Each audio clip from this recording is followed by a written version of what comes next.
एक समय की बात है। किसी नगर में एक साहूकार रहता था। उसके घर में धन की कोई कमी नहीं थी, लेकिन उसकी कोई संतान नहीं थी। इस कारण वो बहुत दुखी था।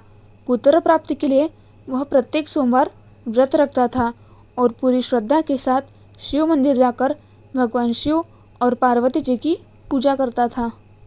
उसकी भक्ति देखकर एक दिन माँ पार्वती प्रसन्न हो गई और भगवान शिव से उस साहूकार की मनोकामना पूरी करने का आग्रह किया। पार्वती जी की इच्छा सुनकर भगवान शिव ने कहा कि हे पार्वती, इस संसार में हर प्राणी को उसके कर्मों का फल मिलता है और जिसके भाग्य में जो हो उसे भोगना ही पड़ता है। लेकिन पार्वती जी ने साहूकार की भक्ति का मान रखने के लिए उसकी मनोकामना पूर्ण करने की इच्छा जताई। माता पार्वती के आग्रह पर शिव जी ने साहूकार को पुत्र प्राप्ति का वरदान तो दिया, लेकिन साथ ही यह भी कहा कि उसके बालक की आयु केवल 12 वर्ष होगी। माता पार्वती और भगवान शिव की बातचीत को साहूकार सुन रहा था। उसे ना तो इस बात की खुशी थी और ना ही दुख। वह पहले की भांति शिव जी की पूजा करता रहा। कुछ समय के बाद साहूकार के घर एक पुत्र का जन्म हुआ। जब वह बालक 11 वर्ष का हुआ तो उसे पढ़ने के लिए काशी भेज दिया गया। साहूकार ने पुत्र के मामा को बुलाकर उसे बहुत सारा धन दिया और कहा कि तुम इस बालक को काशी विद्या प्राप्ति के लिए ले जाओ और मार्ग में यज्ञ करना। जहाँ भी यज्ञ कराओ वहाँ ब्राह्मणों को भोजन कराते और दक्षिणा देते हुए जाना। दोनों मामा भांजे इसी तरह यज्ञ कराते और ब्राह्मणों को दान दक्षिणा देते काशी की ओर चल पड़े। रात में एक नगर पड़ा जहाँ नगर के राजा की कन्या का विवाह था, लेकिन जिस राजकुमार से उसका विवाह होने वाला था वह एक आँख से काना था। राजकुमार के पिता ने अपने पुत्र के काना होने की बात को छुपाने के लिए एक चाल सोची। साहूकार के पुत्र को देखकर उसके मन में एक विचार आया। उसने सोचा, क्यों ना इस लड़के को दूल्हा बनाकर राजकुमार से विवाह करा दूं।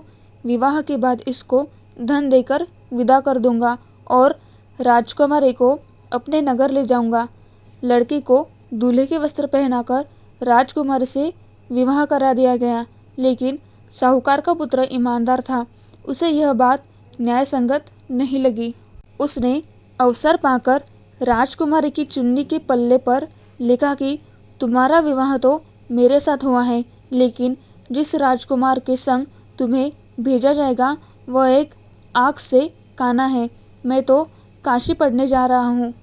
जब राजकुमारी ने चुन्नी पर लिखी बातें पढ़ी तो उसने अपने माता पिता को यह बात बताई।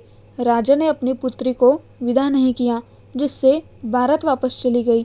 दूसरी ओर साहूकार का लड़का और उसका मामा काशी पहुँचे और वहाँ जाकर उन्होंने यज्ञ किया।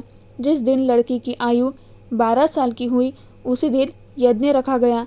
लड़के ने अपने मामा से कहा कि मेरी तबीयत कुछ ठीक नहीं है। मामा ने कहा कि तुम अंदर जाकर सो जाओ। शिवजी के वरदानुसार कुछ ही देर में उस बालक के प्राण निकल गए। मृत भांजे को देखकर उसके मामा ने विलाप शुरू किया।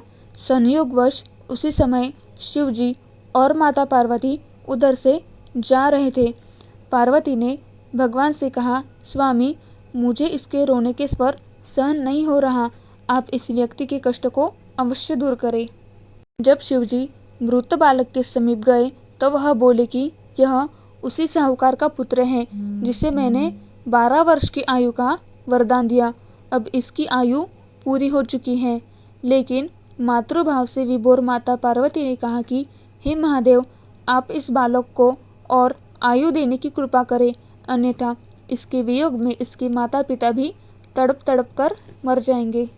माता पार्वती के आग्रह पर भगवान शिव ने उस लड़के को जीवित होने का वरदान दिया। शिवजी की कृपा से वह लड़का जीवित हो गया। शिक्षा समाप्त करके लड़का मामा के साथ अपने नगर की ओर चल दिया। दोनों चलते हुए उसी नगर में पहुँचे जहाँ उसका विवाह हुआ था। उस नगर में भी उन्होंने यज्ञ का आयोजन किया। उस लड़के के ससुर ने उसे पहचान लिया और महल में ले जाकर उसकी खातिरदारी की और अपनी पुत्री को विदा किया। इधर साहूकार और उसकी पत्नी भूखे प्यासे रहकर बेटे की प्रतीक्षा कर रहे थे।